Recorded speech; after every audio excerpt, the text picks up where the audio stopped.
Oh, yeah.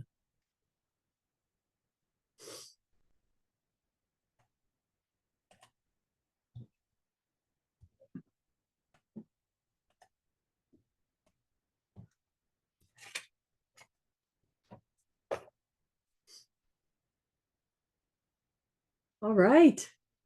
Looks like we're live.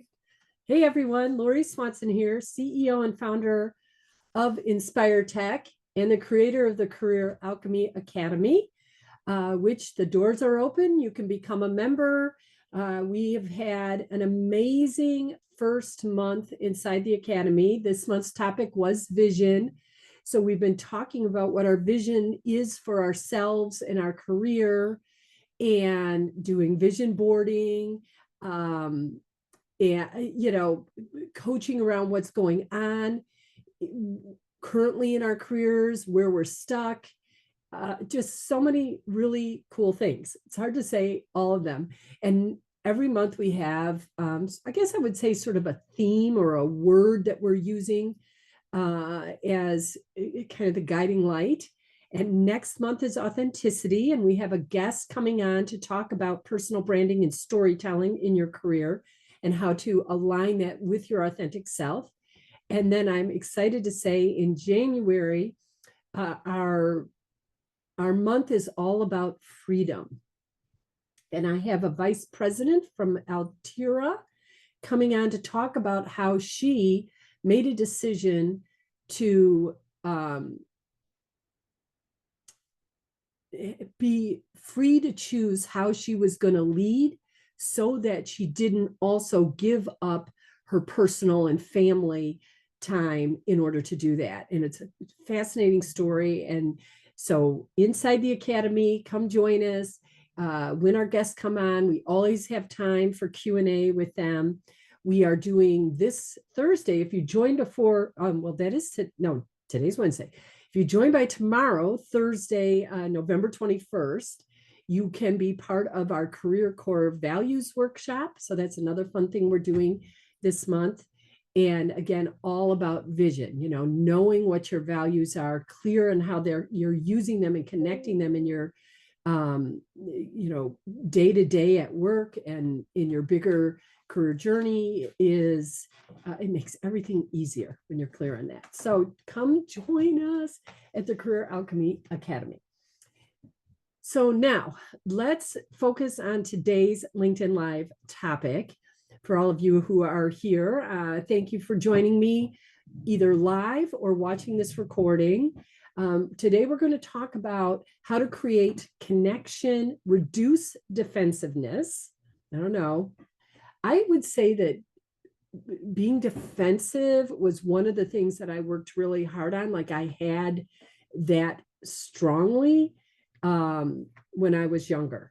If someone would say something that I felt judged by them in some way or like made me feel bad about myself, I would just tend to be defensive about it. And this particular topic today, what we're going to talk about, is amazing. I wish I knew it, 20 years ago. So anyways, we're going to talk about creating greater connection, reducing defensiveness, and building stronger relationships when you're receiving feedback. So I guess I want to start with, it was, so how this all came about was I went to an event at Second City in Chicago, which is a, world-renowned improvisational training organization. And they have, the Second City where you can go and get tickets and watch the improv troops do their thing.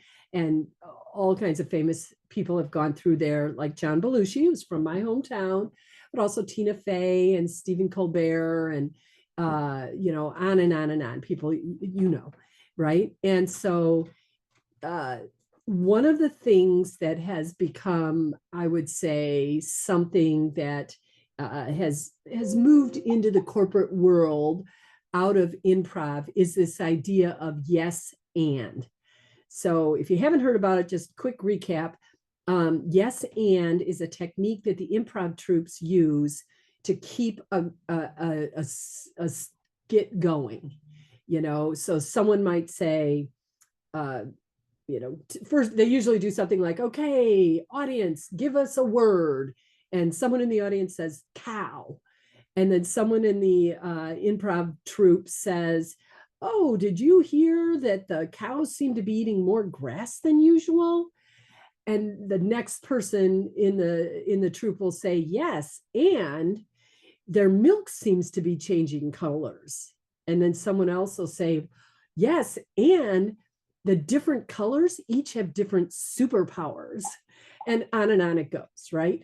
But the thing about the yes and is it creates, sort of gives the brain access to, it's more open. It's more like, hey, what's your next idea?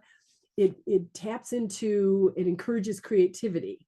And so now imagine, for example, that someone were to say, yes, but that shuts down creativity.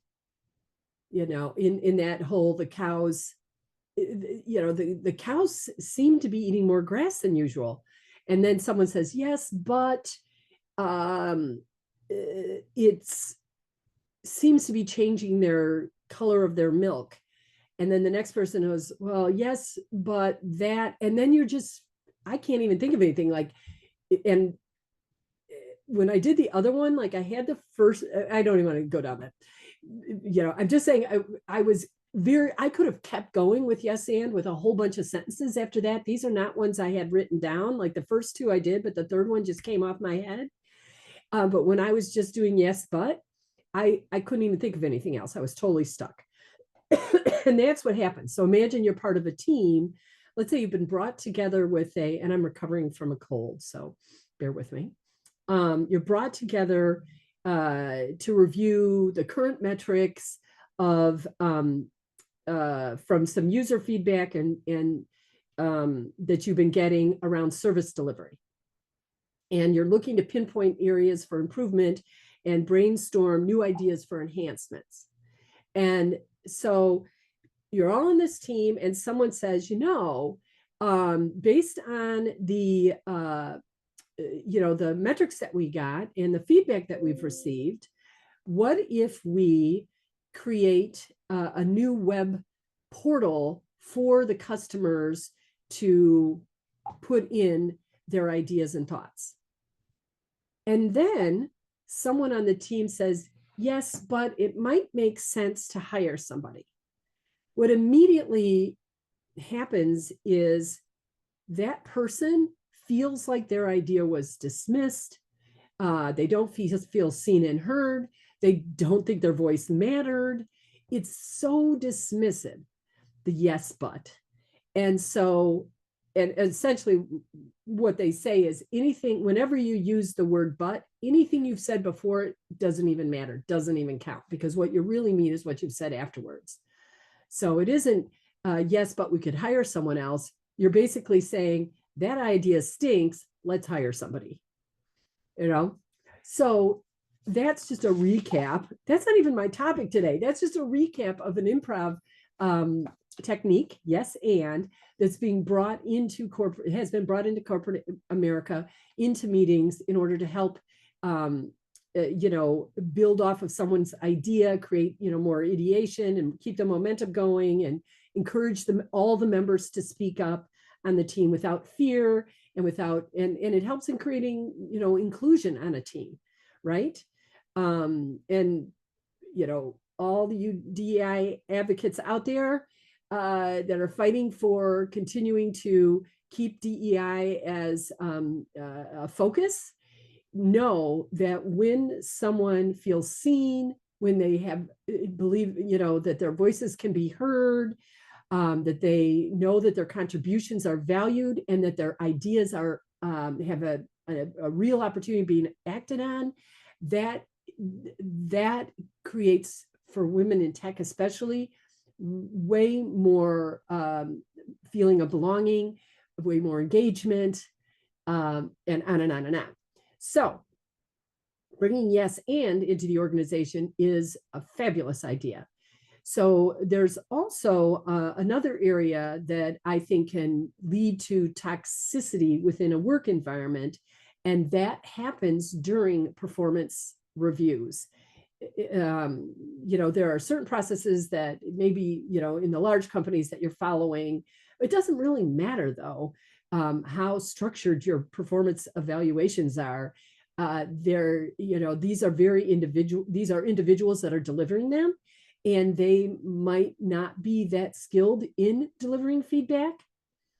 And so, and also the person on the other side of it, if there's some level of imposter syndrome going on, or just maybe they're new to this role and they're not feeling very confident about their abilities yet, sometimes feedback can feel, can be hard to take and kick up that, defensiveness that I was talking about in the beginning. So I was recently at an event that was hosted by Chicago Innovation. It was fantastic, one of my favorite events so far. It was at Second City, and we had a speaker. His name was Kelly Leonard. And from those of you, he is the former executive vice president of Second City, and he was there for, I don't know, decades. Tina Fey was his first hire. And excuse me. And read his bio. It's fascinating what he did and how he was taking improv into the universities and doing research studies. And I'm sure that's where Yes And came out of. Oh, 1 second, I gotta take a drink. and so out of that research. But in any sense, or in any case, he came forward with, he did some really interesting, gave us some great history, told some great stories, had us do a few exercises. And one of them was what he called Thanks Because. So each got a partner, and we were told to take a side of an issue, just pick an issue. And so just anything. And so we picked, myself and my partner picked thin pizza versus, we are in Chicago, right? Thin pizza versus thick pizza. So my partner chose to defend thin pizza. And she said, the reason that thin pizza is better is because if you go to an event and they have a buffet and it's filled with thin pizza, thin sliced pizza, you can choose 3 slices to just 1 slice of thick for the same calories. So you then get 3 different types of toppings. You get to try 3 different, maybe types of sauces. You just get more variety when you're thinking about when you have, when you choose thin pizza. And that's a really good reason why it's better. And so I was team thick, right? And so I gave my pitch and I said, when you choose thick pizza, you do eat fewer slices, but you only have to make one choice. And we are like filled with, decision fatigue by the end of the day. And so to go to an event and be sitting there looking at all these options for thin pizzas and thinking, I'm going to pick that one. And then I also am going to pick 2 more. I was like, that's just, decision fatigue on, steroids. And then the other good reason to just be picking 1 slice of pizza is because you pick it, it's one and done, and now you get to move away from the buffet table and start to connect with the people at the networking event. And so that was the end of my pitch, the end of her pitch. And then what we were supposed to do was use this technique of Thanks Because, and it goes something like this.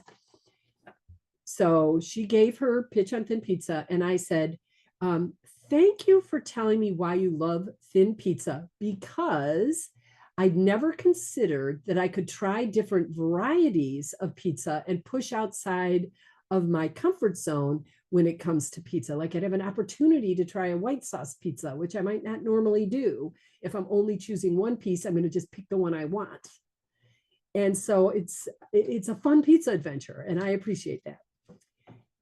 And then from when she, used a thanks because with me, she said, thanks for telling me why your preferred choice is thick crust, because I know that I often use food to keep myself busy at events. I distract myself from having to talk to people because I'm an introvert, but I really do go there to connect with people. And so now that I know that I'm using these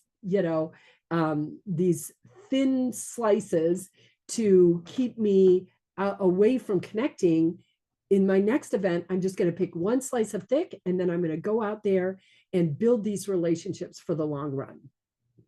So by using thanks because, I immediately felt seen. I didn't feel like I was in any position where I had to defend,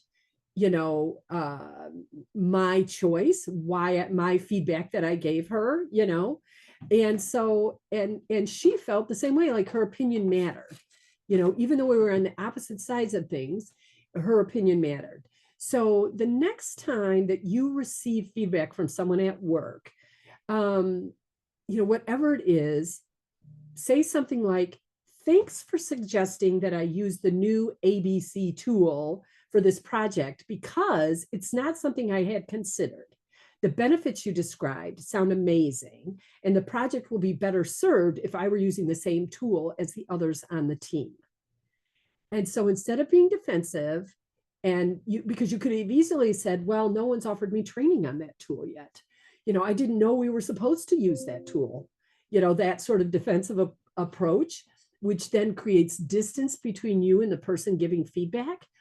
Thanks because brings you together, creates connection. You immediately are taking responsibility instead of getting defensive. You're removing any sort of vibe of combativeness from the situation, and you're acknowledging that that person's perspective is, well, you've acknowledged their perspective, like you've honored their feedback, and that's building more inclusion and more connection. So you weren't in a defensive stance when you receive the feedback, and you've created more space for that relationship, space for connection, space for inclusion, and space for peace. Defense is, a response to offense. And you have, then you have the two sides coming together in some sort of a battle, right? And so instead, there is no battle going on. It's just receiving and then thanking them because, and then your brain is like, why? Here's all the reasons why. And that person feels seen and heard. And you actually feel different too. Like I noticed this for myself, is I actually felt more empowered when I acknowledged their suggestion and their feedback as a way it would benefit me. I saw it as like, I actually could do this. So this creates the space for a work culture that works for everyone. The main mission of InspireTech and the reason behind Career Alchemy Academy is that we are building work cultures that work for everyone. And thanks because is one way to do that. So thank you for joining me today, because I'm going to cry, because it matters to me that I have this outlet on LinkedIn to share my thoughts and ideas. And that for those of you who watch the recording, that we have an opportunity to connect. Send me your messages, send me your questions. Please join me inside Career Alchemy Academy. The founding alchemist price is on through the end of the year. And then we go to our regular Career Alchemy price. So get in as a founding alchemist, get the free gift package that I'm building right now for all the founding alchemists delivered to your doorstep. You also get to be part of the group that takes the Energy Leadership Index profile assessment that is created through the IPEC Foundation, that helps. We work with our thoughts, we work with our energy inside. We're alchemists. We're like creating new from what we have, right? And so we work with our thoughts, we work with our energy to create something totally new for ourselves and for our careers inside the Academy. So come on in. And that's it for this week. I look forward to next week, the day before Thanksgiving here in the United States. Lots to be grateful for. So talk soon. Peace out.